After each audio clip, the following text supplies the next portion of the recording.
forest. Tread lightly. Just when you thought it was safe to go back on Reddit. Exe.Exe Part 2 Electric Boogaloo by King Jim 97. This time, it's virtual. I am a disabled, fat, 67-year-old man. I have man titties that literally reach my non-existent knees.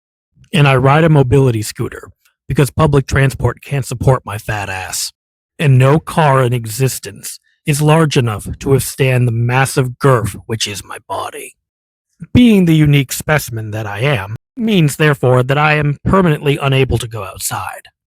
The only time I do go out is when I go out to smoke cigarettes. But don't tell my doctor or I'll fucking kill you. Anyway, enough about the miserable existence of a shit stain that I call my life. You're here for a story, ain't ya? Well, hold on to your girlfriend's nutsack, as what I'm about to tell you is gonna rip off your ears and make you question the very fabric of reality. Also, why the hell this story was written in the first place. With nothing else to say about this part of the story that I am deliberately dragging out to waste your time, let us begin the tale of I played Exe.Exe, or Exe.Exe2 Electric Boogaloo. Have you guys heard of this website called Twitter? My dad works for them, and he gets all of this cool new technology that Elon Musk creates in Xur Labs. She/her is Z/Xur. That's right, hold on to your fucking hats. We're going Gen Z up in this goddamn bitch. So anyway, my gay stepdog comes home to me one day and says, "Son, I shit on the rug at work today, and now I've got to go away for 20 years into space. No, I will not write back. Sorry to leave you so soon. Here, take this technology that I stole from Elon Musk." My dad then proceeded to bash my head in with a new virtual reality headset and then leave. Once I had gotten up and wiped the spit off my face, I observed the VR headset. It looked just like any other VR headset. That's right, I'm using that cliche. What, you thought this story was gonna be good? Look at the title. This says, shit pasta, you idiot. Anyway, I decided to just throw the headset on and see what was going on.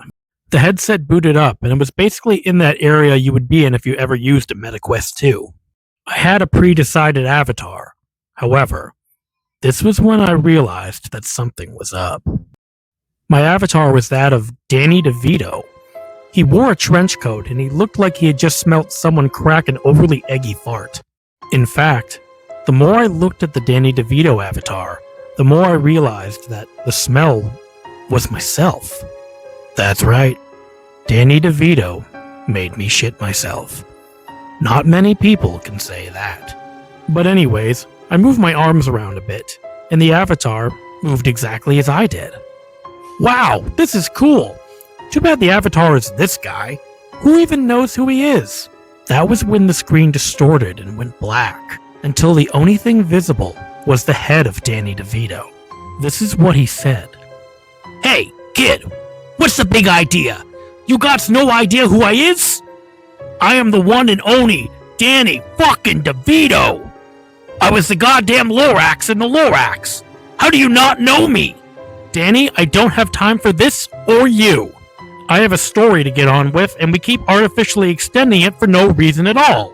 Suddenly, his eyes turned super yellow and bloodshot out of nowhere.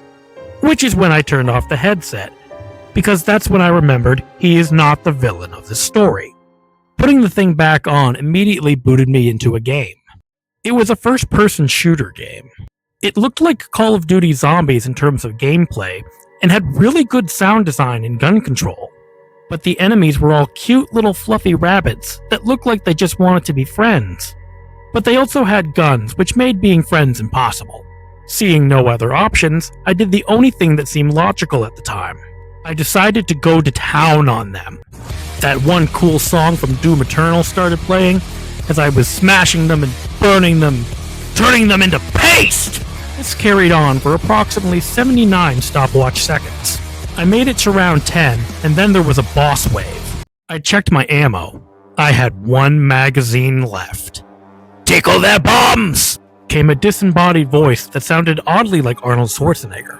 "No, don't tickle my bum. I haven't got time for that," I responded as I desperately tried to stop my pants from falling to my ankles. It was like the ghost of my old high school buddy Nigel, who I meet on Thursday afternoons. "Auga! You will make time for it! Put that cookie down! Allah! Schnitzel!"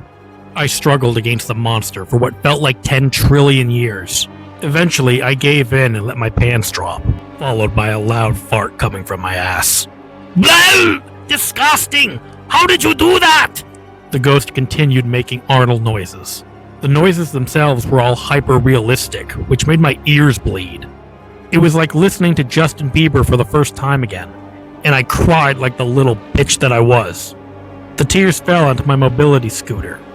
From there, they soaked through, and literally made the battery catch on fire.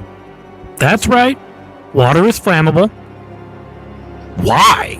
Because this is my fucking story, not yours. The flames began to tickle my toes, and I laughed. I laughed so hard that I had heart palpitations and fell out of my mobility scooter.